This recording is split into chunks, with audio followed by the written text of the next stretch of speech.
Donald Trump Iran पर दबाव बनाने की बात कर रहे हैं। दावा कर रहे हैं कि तेहरान झुकने को तैयार है, लेकिन इसी बीच उनके लिए मुश्किल खड़ी हो गई है। वजह यह कि इस बार विरोध सिर्फ डेमोक्रेट्स ने नहीं, बल्कि उनकी अपनी पार्टी के सांसदों ने भी किया है। अमेरिकी सीनेट में ईरान के खिलाफ सैन्य कार्रवाई को रोकने वाला प्रस्ताव पास हो गया है और हैरानी की बात यह है कि ट्रंप की रिपब्लिकन पार्टी के 4 सांसद भी उनके खिलाफ जाकर वोट कराए हैं। अब ट्रंप नाराज हैं, अपनी ही पार्टी के नेताओं पर निशाना साध रहे हैं और कह रहे हैं कि सांसदों ने उनका काम और मुश्किल कर दिया है। अमेरिकी सीनेट यानी कि ऊपरी सदन ने पहली बार एक वॉर पावर रेजोल्यूशन पास कर दिया है, जिसका मकसद ईरान के खिलाफ अमेरिकी सैन्य कार्रवाई पर रोक लगाना है। यह प्रस्ताव 50-48 वोटों से पास हुआ है।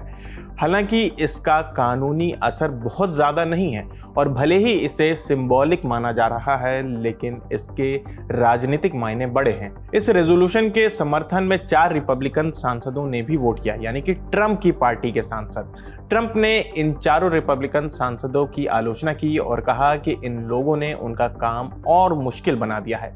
लेकिन ये वॉर पावर एक्ट है क्या? वॉर पावर एक्ट के तहत अमेरिकी राष्ट्रपति बिना कांग्रेस यानी कि बिना संसद की मंजूरी के सिर्फ 60 दिनों तक ही मिलिट्री का इस्तेमाल कर सकता है।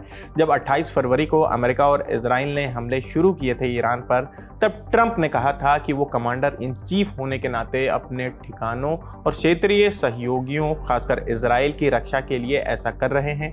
लेकिन कई डेमोक्रेट नेताओं ने इस दलील को नहीं माना और लगातार ये कहते रहे कि ट्रंप ने गैर कानूनी तरीके से हमले किए। वैसे तो जंग फरवरी के आखिरी में शुरू हुई थी, लेकिन ट्रंप ने 2 मार्च को कांग्रेस को औपचारिक जानकारी दी थी। यहां से 60 दिन गिने तो 1 मई को यह मियाद खत्म हो गई थी। दरअसल राष्ट्रपति डोनाल्ड ट्रंप की सरकार अब उस जंग से जुड़े खर्च के लिए कांग्रेस यानी कि अमेरिकी संसद से पैसे भी मांग रही है।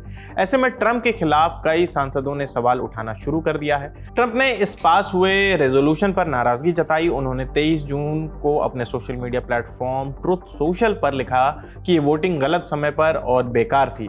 उन्होंने कहा कि इससे ईरान को फायदा पहुंचा है। डोनाल्ड ट्रंप ने आगे कहा कि ईरान इस वक्त पूरी तरह दबाव में है और झुकने की हालात में पहुंच चुका है। वो हमारी लगभग हर बात मानने को तैयार है। लेकिन तभी अमेरिकी सीनेट ने बिल्कुल गलत समय पर वॉर पावर्स एक्ट पर वोटिंग कर दी। इस वोटिंग से दुनिया के सबसे बड़े आतंकवाद समर्थक देश ईरान को ये संदेश गया कि अमेरिका के कुछ नेता मेरी कार्रवाई से सहमत नहीं हैं और चाहते हैं कि मैं रुक जाऊं। अपनी पार्टी के सांसदों पर नाराजगी जताते हुए भी उन्होंने कहा है कि इससे दुश्मन का हौसला बढ़ा है। 4 रिपब्लिकन सांसद भी डेमोक्रेट्स के साथ जाकर वोट कराए। इसके बाद ईरान ने हमारे लोगों से पूछा कि आखिर इसका मतलब क्या है।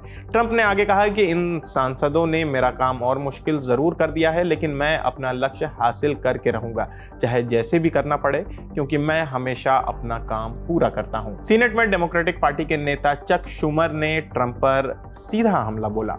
ईरान को लेकर डोनाल्ड ट्रंप ने बहुत बड़ी गलती की है और इसकी कीमत अमेरिका के लोगों को चुकानी पड़ रही है। एपी की रिपोर्ट के मुताबिक इस बार वोटिंग का नतीजा इसलिए भी बदल गया क्योंकि 2 रिपब्लिकन सांसद वोटिंग में मौजूद नहीं थे। इसी बीच पेंटागन यानी कि अमेरिकी रक्षा विभाग कांग्रेस से करीब $80 अरब की अतिरिक्त फंडिंग मांग रहा है।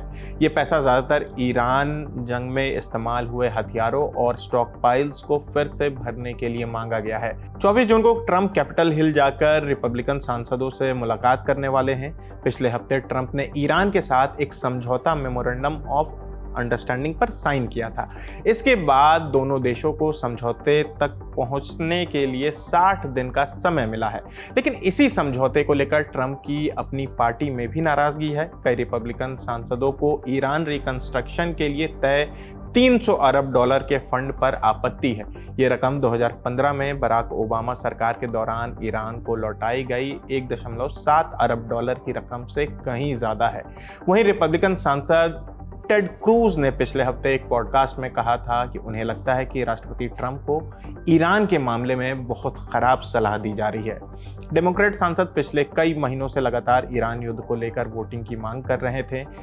फरवरी में अमेरिका और इजराइल की ओर से ईरान पर मिसाइल हमले शुरू होने के बाद से लगभग हर हफ्ते ऐसा प्रस्ताव लाया गया, लेकिन अब तक उन्हें ज़रूरत भर समर्थन नहीं मिल रहा था। इस महीने की शुरुआत में अमेरिकी हाउस ऑफ रिप्रेजेंटेटिव ने भी ऐसा ही प्रस्ताव पास किया था।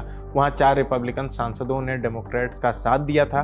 हालांकि इस प्रस्ताव से तुरंत कोई कानून नहीं बनने वाला है और न ही इसे ट्रंप के पास मंजूरी के लिए भेजा जाएगा। लेकिन इतना साफ है कि कांग्रेस और खुद उनके कई सांसद ट्रंप की ईरान नीति और सैन्य कार्रवाई से खुश नहीं हैं। इसलिए इसे ट्रंप प्रशासन के लिए एक बड़ा राजनीतिक संदेश माना जा रहा है। तो फिलहाल इस खबर में इतना ही। आपकी इस खबर पर क्या राय है हमें कमेंट करके ज़रूर बताएं। मेरा नाम आसिफ असरार है। देश और दुनिया की तमाम खबरों के लिए देखते रहिए दी ललन टॉप। शुक्रिया।